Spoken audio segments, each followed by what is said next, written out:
परमेश्वर के मीठे और मधुर नाम में आप सभी को जय मसीह की। आपका स्वागत करती हूँ रात की प्रार्थनाओं में एक बार फिर से।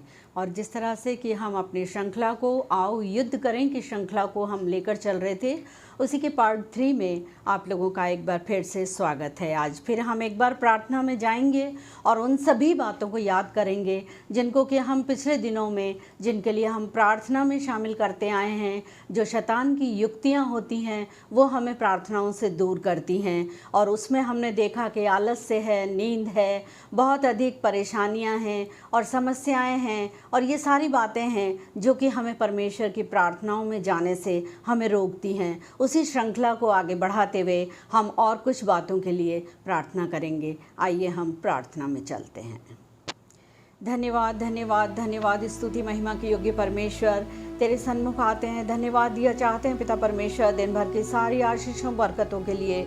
धन्यवाद दिया चाहते हैं पिता परमेश्वर इस खूबसूरत शाम के लिए जो तूने एक बार फिर हमारे जीवन में दी। पिता परमेश्वर धन्यवाद दिया चाहते हैं दिन भर में हमने जो भी काम अपने किए उन सब में आपने हमारी सहायता मदद की, हमारी अगुवाई की। पिता परमेश्वर आपका धन्यवाद दिया चाहते हैं। धन्यवाद दिया चाहते हैं उन सारी आशीषों बरकतों के लिए जो दिन भर में हमने पाई हैं पिता परमेश्वर। और सबसे अधिक धन्यवाद दिया चाहते हैं आपकी खूबसूरत संगति के लिए जो तूने सुबह से शाम तक हमारे साथ बना के रखी है। पिता परमेश्वर अपनी उपस्थिति को आपने हमारे जीवन में बना के रखा है। उन सारी आशीषों बरकतों के लिए आपका धन्यवाद करते हैं। धन्यवाद दिया चाहते हैं इस खूबसूरत समय के लिए जो एक बार फिर आपने हमारे जीवन में दिया। पिता परमेश्वर हम धन्यवाद दिया चाहते हैं पिता परमेश्वर के शैतान हमें किस तरीके से हमारे जीवनों में चलते समय, कठिन परिस्थितियों में चलते समय हमें किस तरीके से पिता परमेश्वर हमारे जीवनों में रुकावट पैदा करता है कि हम आपकी संगति से दूर रहें पिता परमेश्वर।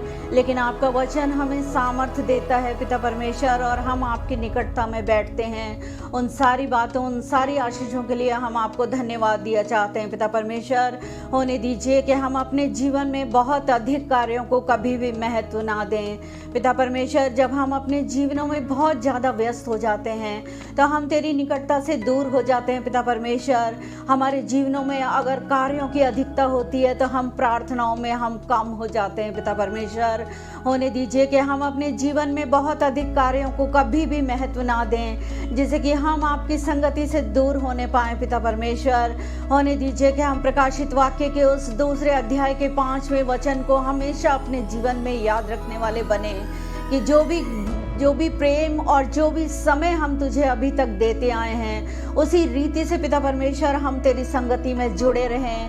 क्योंकि जब हम प्रार्थनाओं में तुझसे दूर हो जाते हैं पिता परमेश्वर, तेरा वचन कहता है तुम्हारी दीवट को मैं उस स्थान से हटा दूंगा।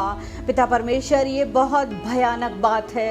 तेरा वचन हमें बताता है कि जीवते परमेश्वर के हाथों में पड़ना बहुत भयानक बात है। होने दीजिए पिता परमेश्वर हम अपने जीवनों में कार्यों को अधिक महत्व ना दें पिता परमेश्वर, बल्कि हम प्रार्थनाओं को महत्व देने वाले बन सकें और तेरी निकटता में हम निरंतर बढ़ते चले जाएं पिता परमेश्वर। बहुत अधिक कार्यों में हम उलझे ना रहें पिता परमेश्वर। हम मरियम और मार्था के उस उदाहरण को याद करते हैं पिता परमेश्वर कि मार्था जो थी अपने संसारिक कामों में लगी हुई थी, जबकि मरियम ने उस उत्तम भाग को चुन लिया था जो उससे कभी भी छीना नहीं जा सकता था।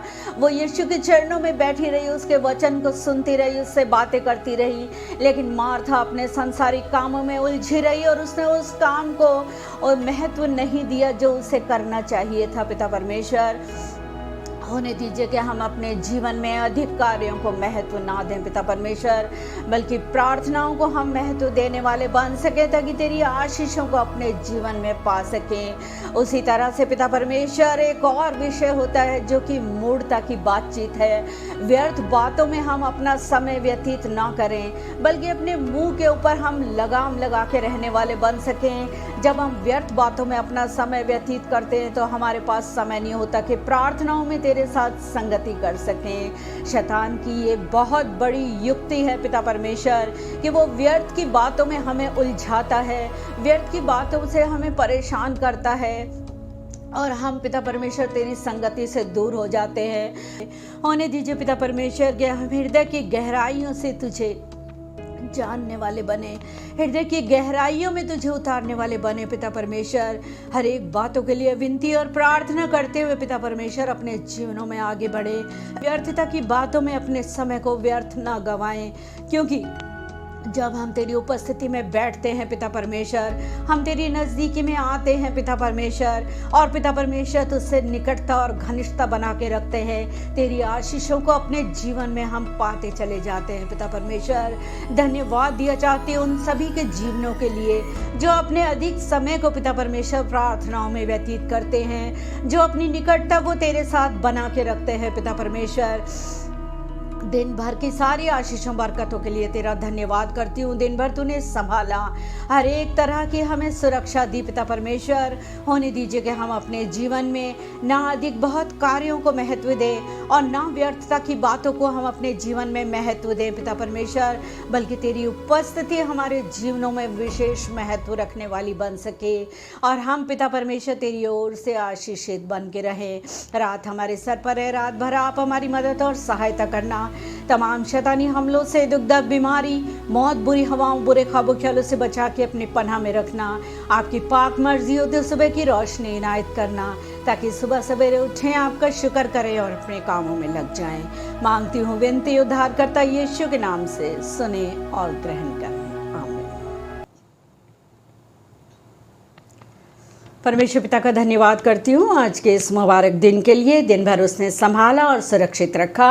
मेरी आपसे गुजारिश है कि आपकी यदि प्रार्थना निवेदन हो तो हमारे कमेंट बॉक्स में आप ज़रूर डालें, हम उनके लिए प्रार्थना करेंगे। परमेश्वर आपको आशीष दे। जय मसीह की।